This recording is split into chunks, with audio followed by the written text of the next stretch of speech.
श्रीगुरुभ्यो नमः। ॐ नमो भगवते वासुदेवाय। ॐ श्रीकृष्णाय परब्रह्मणे नमः।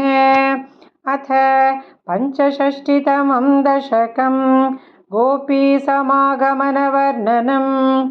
गोपीजनाय कथितं नियमावसाने मारोत्सवं त्वमथ साधयितुं प्रवृत्तः। सान्द्रेण चान्द्रमहसा शिशिरीकृताशे प्रापूरयो मुरलिकां यमुनावनान्ते।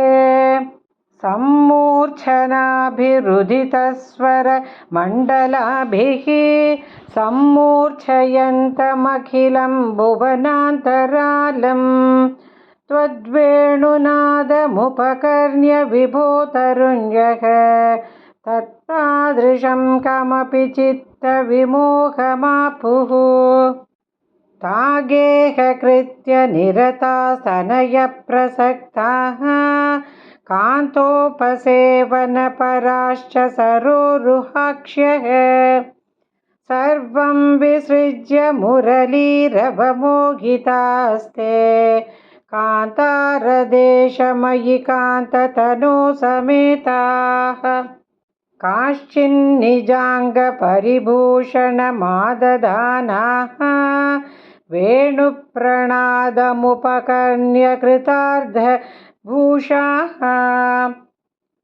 त्वामागताननु तथैव विभूषिताभ्यः ता एव संरुचिरे तव लोचनाय। हारं नितम्बभुवि काचन धारयन्ती काञ्चीं च कण्ठभुवि देवसमागता त्वां। हारित्वमात्मजघनस्य मुकुन्द तुभ्यं व्यक्तं बभाष इव मुग्धमुखी विशेषात्। काचित्कुचे पुनरसज्जितकञ्चुलिका व्यामोहतः परवधूभिरलक्ष्यमाणाः। त्वामाययौ निरुपमः प्रणयातिभारराजाभिषेकविधये कलशीधरेव।